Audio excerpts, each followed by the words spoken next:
그날 본 서류 한 장이 제 인생 전체를 흔들었습니다. 며칠 전 사위가 내민 부동산 서류를 보고 나서야 알았습니다. 제가 평생 지켜온 집이 이미 누군가의 계산 속에 들어가 있다는 거요. 안녕하세요. 저는 김정숙입니다. 63이고 동네에서 작은 꽃집을 운영하고 있습니다. 남편 없이 딸아이를 키우며 수십 년을 쉬지 않고 일했습니다. 새벽에 꽃 도매시장 가고 저녁엔 장부 정리하고 명절엔 밤새 화환 만들었습니다. 손이 거칠어지고 허리가 굽어도 괜찮았습니다. 딸만 잘 키우면 된다고 생각했습니다. 그렇게 모은 돈과 종잣돈을 보태서 드디어 제 이름으로 된 집을 샀습니다. 3억 8천만 원짜리 빌라였습니다. 딸은 30에 결혼했고 사위는 온라인 판매업을 한다고 했습니다. 처음엔 괜찮은 사람 같았습니다. 말도 예의 바르고 딸한테도 잘해주는 것 같았습니다. 그런데 어느 순간부터 뭔가 이상했습니다. 어머니 도장 어디 두셨어요? 사위가 물었습니다. 일주일 전 일이었습니다. 저는 꽃집 정리하다가 그 말을 들었습니다. 도장? 왜? 아, 집사람이 은행 업무 볼 일이 있대서요. 급하게 필요하다는데. 그럼 수진이한테 직접 말하지. 왜 내가 물어? 사위는 웃었습니다. 제가 대신 전해드리려고요. 어머니 바쁘시잖아요. 그때는 그냥 넘어갔습니다. 그런데 이틀 뒤 도장이 서랍에 없었습니다. 분명히 넣어뒀는데 사라졌습니다. 집안을 다 뒤졌지만 나오지 않았습니다. 이상했습니다. 수진아, 혹시 도장 가져갔니? 전화했습니다. 딸은 잠시 말을 멈췄습니다. 아니요, 엄마. 저 안 가져갔어요. 그럼 누가 가져갔을까? 모르겠어요. 엄마가 어디 두신 거 아니에요? 딸의 목소리가 이상했습니다. 뭔가 숨기는 것 같았습니다. 하지만 더 물을 수가 없었습니다. 그날 밤 저는 서랍을 다시 열었습니다. 도장은 여전히 없었습니다. 대신 이상한 메모지 하나가 눈에 들어왔습니다. 비밀번호 817. 제 생일이었습니다. 제 필체가 아니었습니다. 누가 적어둔 걸까요? 왜 제 서랍에 이런 게 있을까요? 머리가 복잡했습니다. 다음 날 아침 꽃집 문을 열었습니다. 단골 손님인 박 여사가 들어왔습니다. 60 중반쯤 되는 분이었습니다. 말수가 적지만 눈빛이 날카로운 분이었습니다. 사장님, 안색이 안 좋으세요. 아, 요즘 좀 피곤해서요. 무슨 일 있으세요? 저는 잠시 망설이다가 말했습니다.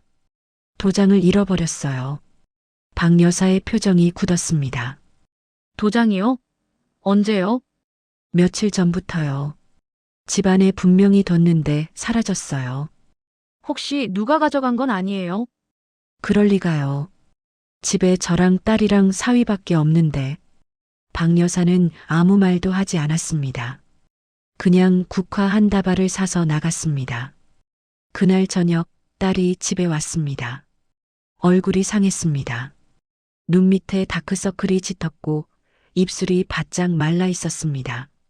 수진아, 무슨 일 있니? 아니에요, 엄마. 그냥 요즘 좀 피곤해서요. 남편이랑 잘 지내? 딸이 고개를 돌렸습니다. 네, 잘 지내요. 거짓말이었습니다. 딸의 목소리가 떨렸습니다. 뭔가 숨기고 있었습니다. 하지만 저는 더 물을 수가 없었습니다. 딸이 말하지 않으면 어쩔 수 없었습니다. 그날 밤 사위가 전화했습니다. 어머니, 내일 저녁에 좀 뵐 수 있을까요? 왜? 무슨 일인데? 딸이랑 상의할 게 좀 있어서요. 저녁 같이 드실래요? 그래, 알았다. 다음 날 저녁 사위가 왔습니다. 딸은 오지 않았습니다. 딸은 어디 갔니? 회사 일이 좀 있대요. 늦게 온대요. 사위는 웃으면서 소파에 앉았습니다. 손에 서류 봉투를 들고 있었습니다. 어머니, 이거 좀 보세요. 서류를 꺼냈습니다. 부동산 관련 서류였습니다. 집 관련 서류였습니다. 이게 뭐니? 어머니 집 말이에요. 요즘 이 동네 집값이 많이 올랐잖아요. 제가 알아봤는데 지금 팔면 좋은 가격 받을 수 있을 것 같아서요. 숨이 턱 막혔습니다. 집을 팔아? 왜? 요즘 다들 아파트로 옮기잖아요. 어머니도 편하게 사시는 게 좋지 않을까 해서요. 저희가 관리비도 적은 아파트 알아볼게요. 나는 여기가 좋은데. 그래도 어머니 나이에 이런 빌라는 불편하시잖아요. 계단도 있고. 사위의 목소리가 부드러웠습니다. 하지만 눈빛은 달랐습니다. 뭔가 재촉하는 느낌이었습니다. 나는 여기서 계속 살 거야. 어머니 그래도 한번 생각해 보세요. 딸도 찬성했어요. 딸이 네, 어머니 편하게 사시라고요. 거짓말이었습니다. 딸이 그런 말을 했을 리 없었습니다. 딸은 이 집을 좋아했습니다. 어릴 때부터 이 집에서 자랐습니다. 나는 안 팔아. 사위의 표정이 굳었습니다. 어머니 그래도 좀 생각해 보세요. 지금이 적기예요. 됐다. 나가봐라. 사위는 서류를 챙겨서 일어났습니다. 현관문을 나가면서 뭔가 주머니에서 떨어졌습니다. 작은 쪽지였습니다. 저는 그걸 주었습니다. 행복동 123-45 오피스텔 503호 주소였습니다. 어디 주소일까요? 사위가 사는 곳은 여기서 멀지 않은 아파트였습니다. 왜 사위 주머니에 오피스텔 주소가 있을까요? 가슴이 두근거렸습니다. 다음 날 박 여사가 또 왔습니다. 사장님, 어제 괜찮으셨어요? 네, 괜찮았어요. 혹시 사위분이 뭐 이상한 말 안 했어요? 저는 깜짝 놀랐습니다. 어떻게 아셨어요? 제 조카가 법률사무소에서 일해요. 요즘 이런 일이 많대요. 가족이 집 문서 가져가려고 하는 경우. 정말요? 네, 조심하세요. 도장 없어진 것도 이상하고 사위가 집 얘기 꺼낸 것도 수상해요. 박 여사는 명함 한 장을 건넸습니다. 필요하면 연락하세요. 제 조카예요. 그날 밤 저는 딸한테 전화했습니다. 수진아, 너 정말 집 팔자고 했니? 딸이 울었습니다. 아니에요, 엄마.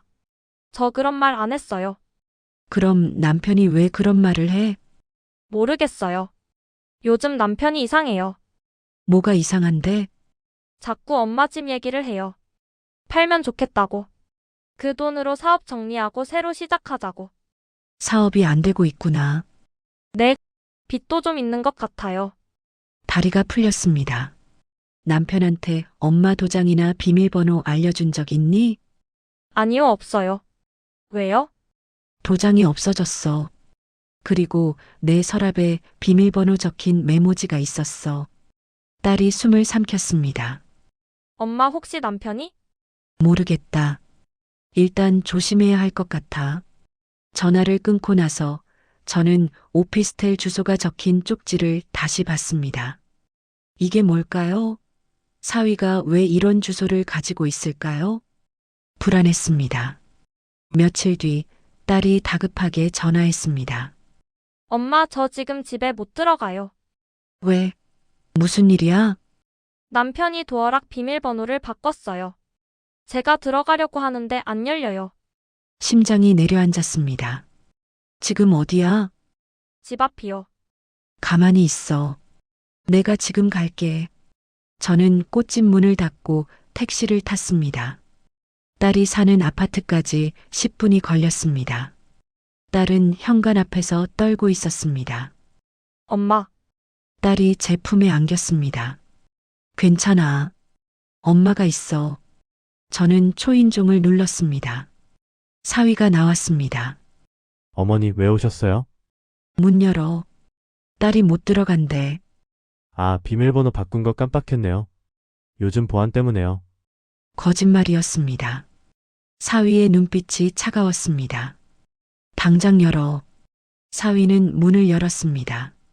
딸이 안으로 들어갔습니다. 저도 따라 들어갔습니다. 거실에 서류들이 펼쳐져 있었습니다. 부동산 서류였습니다. 제 집 사진도 있었습니다. 매물 사진처럼 찍혀 있었습니다. 이게 뭐니? 아, 그냥 알아보는 중이에요.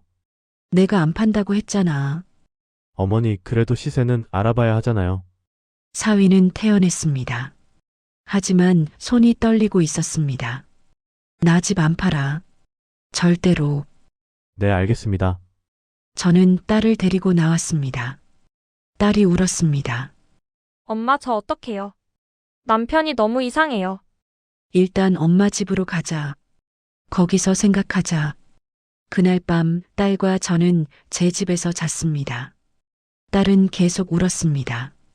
엄마 남편이 요즘 자꾸 돈 얘기를 해요. 빚이 있대요. 많이 있대요. 얼마나? 정확히는 모르겠어요. 근데 1,000만 원은 훌쩍 넘는 것 같아요. 더 클 수도 있고요. 그래서 우리 집을 팔려고 하는구나. 네, 그런 것 같아요. 딸은 제 품에 안겼습니다. 저는 딸의 머리를 쓰다듬었습니다. 벽에 걸린 액자가 보였습니다. 딸이 어릴 적에 그린 그림이었습니다. 꽃 한 송이가 그려져 있었습니다. 빨간 장미였습니다. 엄마, 나 꽃집 사장님 딸이야.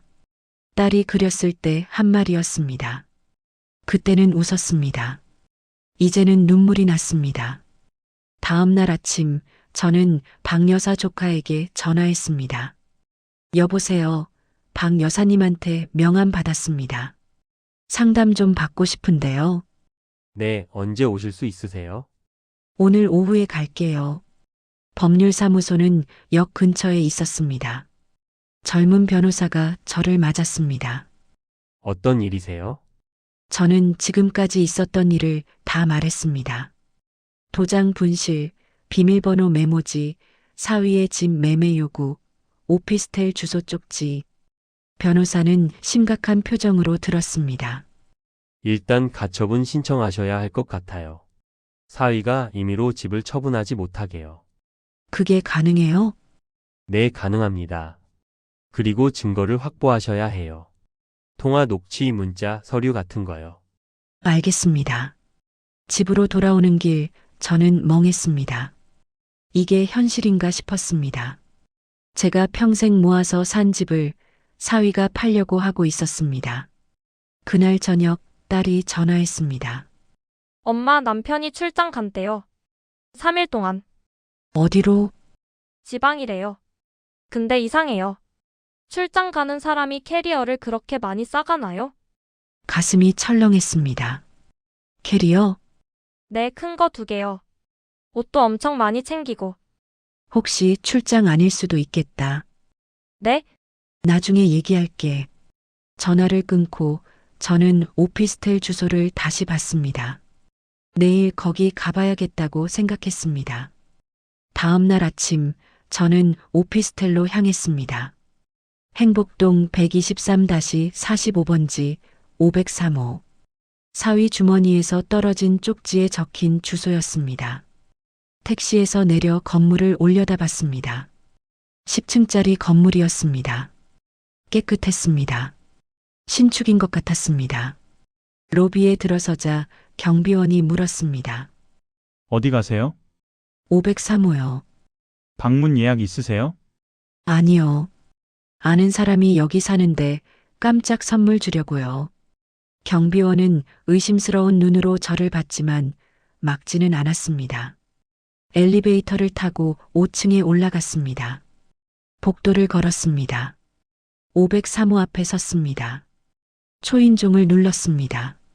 아무 대답이 없었습니다. 다시 눌렀습니다. 발소리가 들렸습니다. 문이 열렸습니다. 젊은 여자였습니다. 30 초반쯤 보였습니다. 화장을 진하게 하고 있었습니다. 손에는 명품 가방을 들고 있었습니다. 누구세요? 혹시 여기 김민준 씨 아세요? 사위 이름이었습니다. 여자의 얼굴이 굳었습니다. 왜요? 제가 민준 씨 장모인데요. 여자가 문을 닫으려 했습니다. 저는 재빨리 손을 내밀었습니다. 잠깐만요. 얘기 좀 해요. 얘기할 거 없어요. 민준 씨가 여기 자주 와요? 여자는 대답하지 않았습니다. 하지만 눈빛이 흔들렸습니다. 돈 얼마 받았어요? 뭐라고요? 민준 씨한테 돈 받았잖아요. 그 돈이 제 돈이에요. 제가 평생 모은 돈이에요. 여자의 얼굴이 창백해졌습니다. 저는 몰라요. 민준 오빠가 알아서 하는 거예요. 오빠, 네, 숨이 막혔습니다. 얼마나 오래됐어요? 1년 됐어요. 우리 딸 알아요? 모르는 것 같은데요.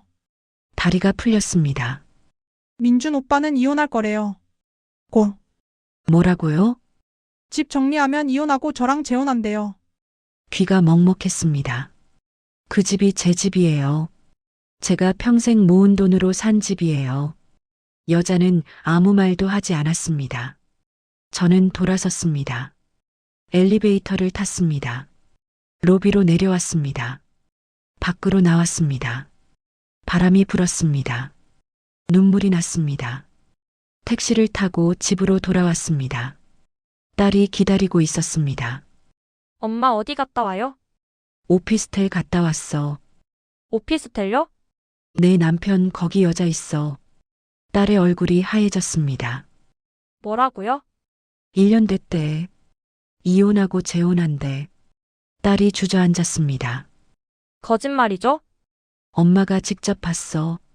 그 여자 명품 가방 들고 있었어. 내 남편이 사준 거야. 딸이 울었습니다. 저는 딸을 안았습니다. 괜찮아. 엄마가 있어. 그날 오후 저는 꽃집 통장을 확인했습니다. 최근 거래 내역을 보다가 이상한 걸 발견했습니다. 수백만 원이 한 번에 빠져 있었습니다. 정확히는 300만 원. 일주일 전이었습니다. 출금 장소를 보니 제가 간 적 없는 은행 지점이었습니다. 누가 뺐을까요? 저는 은행에 전화했습니다. 고객님 본인이 출금하신 게 맞습니다. 제가 그 지점에 간 적이 없는데요. 신분증과 도장으로 출금하셨습니다. 신분증이요? 네, 전화를 끊고 저는 지갑을 확인했습니다. 신분증이 없었습니다. 언제 없어졌을까요? 사위였습니다. 도장과 신분증을 가져가서 제 돈을 뺀 거였습니다. 손이 떨렸습니다. 저는 박 여사 조카에게 다시 전화했습니다. 변호사님, 급한 일이 생겼어요. 무슨 일이세요? 사위가 제 통장에서 돈을 뺐어요. 신분증이랑 도장으로요. 지금 바로 고소하셔야 해요. 그리고 통장 전부 정지시키세요. 알겠습니다. 저는 은행에 가서 통장을 정지시켰습니다. 그리고 경찰서에 갔습니다. 고소하러 왔습니다. 무슨 일이세요? 사위가 제 신분증이랑 도장을 훔쳐서 돈을 뺐어요. 경찰은 고소장을 받았습니다. 증거 있으세요? 은행 거래 내역이요. 그거 말고 사이가 가져간 걸 증명할 증거요. 그건 없는데요. 그럼 조사가 좀 걸릴 수 있어요. 은행 CCTV 열람도 신청해야 하고요. 저는 고개를 끄덕였습니다. 시간이 걸리는구나. 그래서 제가 직접 증거를 모아야 하는구나. 집으로 돌아오는 길, 저는 딸에게 전화했습니다. 딸아, 남편 어디 있니? 집에 있어요. 지금 바로 나와. 엄마 집으로 와. 왜요? 지금 당장 나와. 딸이 제 집에 왔습니다. 눈이 퉁퉁 부어 있었습니다. 딸아, 이제 증거 모아야 해. 증거요? 내 남편이랑 통화할 때 녹음해. 그리고 문자 전부 캡처해. 카톡도 일부러 집 얘기를 꺼내봐. 그 사람 입에서 직접 도장이란 말이 나오게 해야 해. 엄마 저 무서워요. 괜찮아. 엄마가 도와줄게. 다음 날 딸이 녹음 파일을 보내왔습니다. 사위의 목소리가 들렸습니다. 당분간 내 엄마 집 좀 비워둬. 왜? 계약자 보러 온대. 집 보여줘야 하잖아. 엄마가 안 판다고 했잖아. 괜찮아. 내가 알아서 할게. 어떻게? 도장이랑 신분증 있으면 되거든. 그건 걱정하지 마. 계약만 되면 우리 빚 다 갚고 새로 시작할 수 있어. 녹음이 끝났습니다. 증거였습니다. 사위가 직접 말했습니다. 도장과 신분증으로 집을 팔려고 한다고. 저는 변호사에게 파일을 보냈습니다. 이거 증거로 쓸 수 있어요? 네, 충분합니다. 사기 및 사문서 위조 미수로 고소할 수 있어요. 지금 바로 해주세요. 며칠 뒤 딸이 또 연락했습니다. 엄마, 남편이 부동산에 우리 집 올렸대요. 뭐, 친구가 봤대요. 부동산 사이트에 엄마 집 사진이 올라와 있대요. 지금 당장 캡처해. 딸이 캡처 화면을 보내왔습니다. 제 집이었습니다. 거실, 방, 화장실 사진이 전부 올라와 있었습니다. 매물가 3억 8천만 원. 제 집이 매물로 올라가 있었습니다. 숨이 턱 막혔습니다. 저는 부동산에 전화했습니다. 최대한 태연하게 물어야 했습니다. 증거가 필요했습니다. 여보세요. 행복동 123번지 빌라 매물 올리신 분이세요? 네, 김민준 씨가 올리셨는데요. 장모님 집이라고 하셨어요. 저는 파는 거 동의 안 했어요. 네, 그럼. 지금 당장 내려주세요. 안 그러면 고소할 거예요. 부동산은 당황했습니다. 알겠습니다. 바로 내리겠습니다. 전화를 끊고 저는 변호사에게 또 연락했습니다. 변호사님, 사위가 제 집을 부동산에 올렸어요. 캡처 있으세요? 네, 보내주세요. 추가 고소 들어갑니다. 저는 딸과 함께 박 여사를 만났습니다. 박 여사는 국화를 한 다발 들고 있었습니다. 사장님, 많이 힘드시죠? 네, 조카가 잘할 거예요. 걱정 마세요. 고맙습니다. 박 여사는 딸을 봤습니다. 따님, 이혼 생각하고 계시죠? 딸이 고개를 끄덕였습니다. 네, 잘 생각하셨어요. 그런 사람이랑은 못 살아요. 그날 밤 저는 딸과 함께 벽에 걸린 그림을 봤습니다. 딸이 어릴 적에 그린 꽃 그림이었습니다. 엄마 기억나요? 제가 이거 그렸을 때, 그럼 7살 때였지. 저 그때 꽃집 사장님 딸이라고 자랑했어요. 그랬지. 지금도 자랑스러워요. 딸이 제 손을 잡았습니다. 엄마, 제가 잘못 봤어요. 남편을. 아니야. 내 잘못이 아니야. 엄마 집까지 빼앗기려고 한 걸 몰랐어요. 이제 알았잖아. 이제 우리 지켜야지. 며칠 뒤 사위에게서 전화가 왔습니다. 어머니 왜 이러세요? 뭐가? 고소를 왜 해요? 가족끼리. 내가 먼저 했잖아. 내 돈 훔치고 내 집 팔려고 하고. 그건 오해예요. 오해? 녹음 다 있어. 사위의 목소리가 떨렸습니다. 어머니 한 번만 용서해 주세요. 안 돼. 제가 빚이 있어서 그랬어요. 정신이 없었어요. 그래서 내 집 팔려고 했어? 내 돈 훔쳤어? 죄송합니다. 너 여자도 있잖아. 1년 됐다며. 그건 다 알아. 이혼 서류 준비해. 전화를 끊었습니다. 저는 가족 사진을 봤습니다. 거실에 걸린 사진이었습니다. 저와 딸과 사위가 함께 찍은 사진이었습니다. 사위는 웃고 있었습니다. 거짓이었습니다. 전부 거짓이었습니다. 저는 사진을 떼어냈습니다. 다음 날 변호사에게서 연락이 왔습니다. 사위 측에서 합의 제안했어요. 합의요? 네, 빚 갚고 이혼하고 집 건드리지 않겠대요. 안 돼요. 합의 안 해요. 형사 처벌까지 가실 거예요? 네. 알겠습니다. 며칠 뒤 딸이 이혼 서류를 들고 왔습니다. 엄마, 남편이 서명했대요. 그래. 이제 끝났어요. 아니야. 아직 안 끝났어. 네? 재판 남았어. 딸은 고개를 끄덕였습니다. 그날 저녁 저는 꽃집에 혼자 앉아 있었습니다. 창밖으로 사람들이 지나갔습니다. 평범한 일상이었습니다. 하지만 제 일상은 평범하지 않았습니다. 저는 휴대폰을 꺼냈습니다. 녹음 파일을 다시 들었습니다. 도장이랑 신분증 있으면 되거든. 사위의 목소리였습니다. 증거였습니다. 이제 법정에서 보여줄 증거였습니다. 저는 파일을 저장했습니다. 내일 변호사를 만나기로 했습니다. 모든 증거를 넘기고 재판 준비를 하기로 했습니다. 창밖이 어두워졌습니다. 가로등이 켜졌습니다. 저는 꽃집 문을 닫았습니다. 증거는 충분해 보였습니다. 하지만 끝까지 안심할 수 없었습니다. 법정에서 그 사람과 다시 마주해야 한다는 생각에 손이 떨렸습니다. 그래도 한 가지는 분명했습니다. 이번에는 누구도 내 집과 내 딸을 건드리지 못하게 하겠다는 것. 재판날이 다가왔습니다. 변호사는 모든 증거를 정리했습니다. 녹음 파일, 은행 거래 내역, 부동산 캡처, 오피스텔 주소, 내연인 진술. 빠진 게 없었습니다. 어머님 걱정 마세요. 이기실 겁니다. 고맙습니다. 재판 전날 밤 딸이 제 집에 왔습니다. 엄마 내일 괜찮을까요? 괜찮아.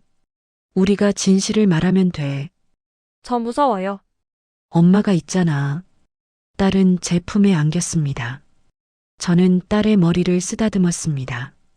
다음 날 아침 저는 법원으로 향했습니다. 딸도 함께였습니다. 변호사가 입구에서 기다리고 있었습니다. 준비되셨어요? 네. 법정에 들어섰습니다. 사위가 앉아 있었습니다. 저를 보고 고개를 돌렸습니다. 재판이 시작됐습니다. 판사가 물었습니다. 피고인 혐의 내용을 인정합니까? 사위가 일어났습니다.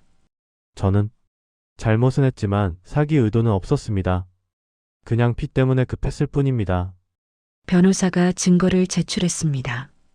판사님, 피고인은 피해자의 도장과 신분증을 무단으로 사용해 금융기관에서 300만 원을 인출했습니다. 여기 은행 CCTV와 거래 내역이 있습니다. 화면에 사위의 모습이 나왔습니다.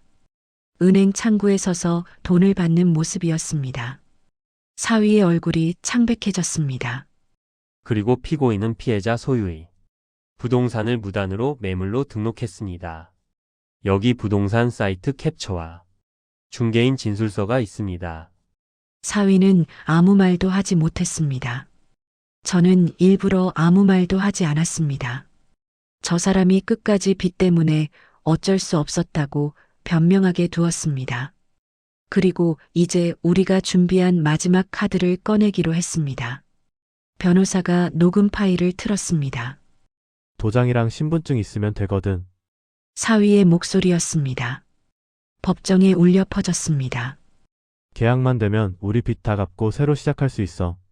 저는 그제야 고개를 들었습니다. 저 사람 얼굴이 처음으로 두려움으로 일그러져 있었습니다. 법정이 조용했습니다. 변호사가 서류를 한 장 더 꺼냈습니다. 판사님, 한 가지 더 있습니다. 피고인은 피해자 명의로 대출을 시도한 기록도 있습니다. 여기 금융기관 조회 내역입니다. 다행히 신용등급 문제로 실행되지 않았지만 시도 자체는 명백합니다.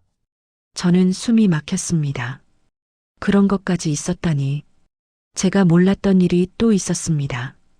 판사가 물었습니다. 피고인 이 녹음에 대해 할 말 있습니까? 사위는 고개를 숙였습니다. 죄송합니다. 변호사가 계속했습니다. 그리고 피고인은 1년 전부터 내연 관계를 유지하며 피해자가 평생 모은 돈으로 내연인에게 명품을 사주고 오피스텔 월세를 지원했습니다. 여기 내연인 진술과 카드 사용 내역이 있습니다. 딸이 옆에서 숨을 삼켰습니다. 저는 딸의 손을 잡았습니다.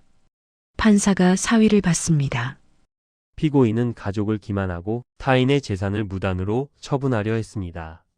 이는 명백한 사기 및 사문서 위조 미수입니다. 사위는 아무 말도 하지 못했습니다. 피고인에게 징역 1년 6개월, 집행유예 2년을 선고합니다. 그리고 피해자에게 300만 원과 정신적 피해 보상금 500만 원, 총 800만 원을 배상하라고 명령합니다. 돈은 800만 원이지만 저 사람 주민등록에 평생 남을 정과 기록이 더 무겁게 느껴졌습니다. 망치 소리가 울렸습니다. 재판이 끝났습니다. 저는 딸과 함께 법원을 나왔습니다. 밖에는 박 여사가 기다리고 있었습니다. 사장님, 축하드려요. 고맙습니다. 이제 평온하게 사실 수 있겠네요. 네. 집으로 돌아가는 길 딸이 울었습니다. 엄마 미안해요. 왜? 제가 잘못 봤어요. 사람을. 괜찮아. 이제 끝났어. 엄마 저 이혼 확정됐어요. 어제 법원에서 통지 받았어요. 잘했어. 이제 뭐 하고 살아야 할지 모르겠어요. 천천히 생각하자. 엄마가 옆에 있잖아. 집에 도착했습니다. 거실에 들어서니 벽에 걸린 딸의 꽃 그림이 보였습니다. 빨간 장미 한 송이였습니다. 딸아, 이 그림 기억나? 네, 엄마. 넌 그때 뭐라고 했지? 나 꽃집 사장님 딸이야 라고 했어요. 그래. 넌 지금도 꽃집 사장님 딸이야. 딸이 웃었습니다. 다음 날 사위 어머니가 찾아왔습니다. 어머님, 죄송합니다. 제가 아들을 잘못 키웠습니다. 용서해 주세요. 용서는 못해요. 하지만 원망도 안 할게요. 이제 각자 살아가는 거예요. 사위 어머니는 고개를 숙이고 돌아갔습니다. 며칠 뒤 동네 사람들이 소문을 알았습니다. 꽃집 사장님, 그 사이 재판 받았다며? 네, 큰일 당할 뻔했네요. 다행히 막았어요. 잘하셨어요. 그런 사람은 벌 받아야죠. 저는 고개를 끄덕였습니다. 예전엔 사위와 함께 이 길을 걷던 적도 있었습니다. 그때는 사람들이 인사를 건넸습니다. 이제는 사람들이 저를 보면 어휴, 사람 무섭네 하며 고개를 저었습니다. 그 말이 누구를 향한 것인지 모두가 알고 있었습니다. 일주일 뒤 저는 사위가 준 시계를 꺼냈습니다. 결혼 1년 기념으로 딸에게 준 선물이었습니다. 딸이 제게 맡겼던 물건이었습니다. 저는 시계를 봤습니다. 비싼 시계였습니다. 하지만 의미가 없었습니다. 딸아, 이거 어떻게 할까? 버릴래요. 팔자. 네? 이거 팔아서 그 돈으로 우리 밥 먹자. 딸이 웃었습니다. 좋아요, 엄마. 저는 시계를 중고 거래 사이트에 올렸습니다. 이틀 만에 팔렸습니다. 100만 원을 받았습니다. 그날 저녁 딸과 외식을 했습니다. 오랜만에 웃으며 밥을 먹었습니다. 엄마 오늘 뭔가 속이 후련해요. 그래, 네, 이제 진짜 끝난 것 같아요. 그래. 끝났어. 엄마 저 꽃집 일 도와드려도 될까요? 정말 네, 저도 꽃 배우고 싶어요. 좋지. 다음 날부터 딸이 꽃집에 나왔습니다. 저는 딸에게 꽃 다루는 법을 가르쳤습니다. 이렇게 잘라야 오래가. 네, 엄마. 물은 이틀에 한 번씩 갈아줘야 해. 알겠어요. 딸은 열심히 배웠습니다. 손님들도 좋아했습니다. 사장님, 따님이 일하시네요. 네, 요즘 같이 일해요. 보기 좋아요. 한 달이 지났습니다. 딸은 이제 제법 꽃을 다룰 줄 알았습니다. 어느 날 박 여사가 왔습니다. 사장님 많이 좋아 보이세요. 고맙습니다. 박 여사님 덕분이에요. 아니에요. 사장님이 잘 이겨내신 거예요.